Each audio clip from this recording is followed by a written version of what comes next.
जादुई तोता। एक छोटे से गांव में एक गरीब परिवार रहता था। उस परिवार में रामू और उसकी बीवी सीता उसके बेटे चिंटू के साथ रहते थे। उसी गांव में एक तोता भी रहता था। उसका नाम था रघु। वो किस्मत का धनी था। जहां भी जाता वहां किसी भी चीज की कमी नहीं पड़ती थी। एक दिन रघु उड़ते उड़ते उस गरीब परिवार के घर गया। रघु सोचता है, अरे वाह, लगता है यहाँ आज बहुत अच्छा खाना मिलेगा। मैं पेट भर के खाऊंगा। वो एक कटोरी में रखे अमरूद देखता है। अरे वाह, अमरूद, मुझे तो ये बहुत पसंद है। मैं तो इसे पेट भर के खाऊंगा। रघु तोता अमरूद खाने ही लगता है। तभी सीता रघु को अमरूद खाते देखती है तो गुस्सा हो जाती है और उसे वहां से भगा देती है। भाग यहाँ से, न जाने कहां से आ जाते हैं। मैं तो परेशान हो गई हूं इनसे। सीता के भगाने के बाद रघु चुपचाप से एक कोने में रहता है। धीरे धीरे उस परिवार की बरकत होने लगती है। एक दिन रामू और सीता खाना खाते वक्त बातें करते हैं। आजकल हमारी बहुत तरक्की हो रही है, काम भी अच्छा चल रहा है। रामू कहता है। इस पर सीता कहती है, सच कहा, भगवान हमेशा ऐसे ही हम पर मेहरबान रहे। बेटा चिंटू भी कहता है, पिताजी, मुझे खिलौना लेके दो ना, मेरे सभी दोस्तों के पास है। रामू कहता है, ठीक है, जरूर लाऊंगा।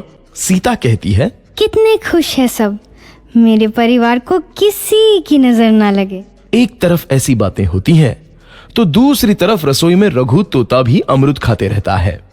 मजा आया, अमरूद खाया, मजा आया, अमरूद खाया, मजा आया। तभी सीता रसोई में आती है और रघु तोते को अमरूद खाते देख बहुत गुस्सा होती है। सीता रघु को बाहर निकालने के लिए पिंजरे में अमरूद रखती है।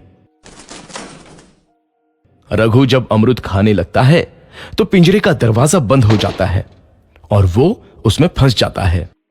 मुझे बाहर निकालो, मैं यहाँ फंस गया हूँ, मुझे बचाओ। अगले दिन सीता पिंजरा उठाकर बाहर दूर उस रघु को छोड़ देती है। रघु के जाते ही उनके घर आई बरकत धीरे धीरे कम हो जाती है। उन्हें बहुत घाटा होता है। सीता कहती है, ये क्या हो रहा है, अचानक इतना कैसे बदल गया? अभी तक तो सब कुछ अच्छा चल रहा था।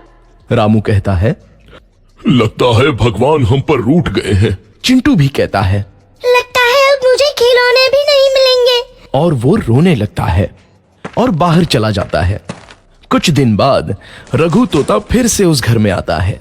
वापस आया, मैं वापस आया, अब मैं जमकर अमरूद खाऊंगा। रघु सीधा रसोई घर में चला जाता है और अमरूद खाने लगता है।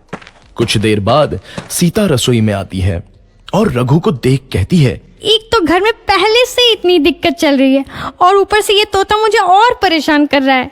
सीता रघु को वहां से भगा देती है। रघु उड़कर किसी कोने में छुप जाता है। कुछ दिन बाद धीरे धीरे उस घर की बरकत वापस आने लगती है।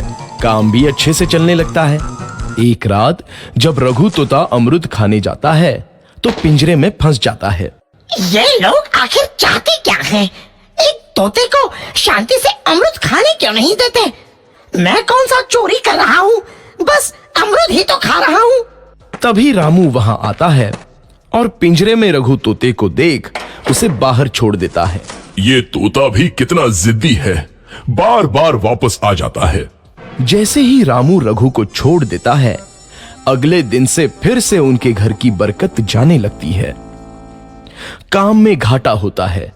किसी को समझ नहीं आ रहा था कि ऐसा क्यों हो रहा है। रघु तोता घर आता है तो अचानक बरकत आती है और जब रघु तोता को बाहर निकालते हैं तो बरकत चली जाती है। एक दिन सीता रघु तोते के घर आने और बाहर जाने की स्थिति पर नजर रखती है।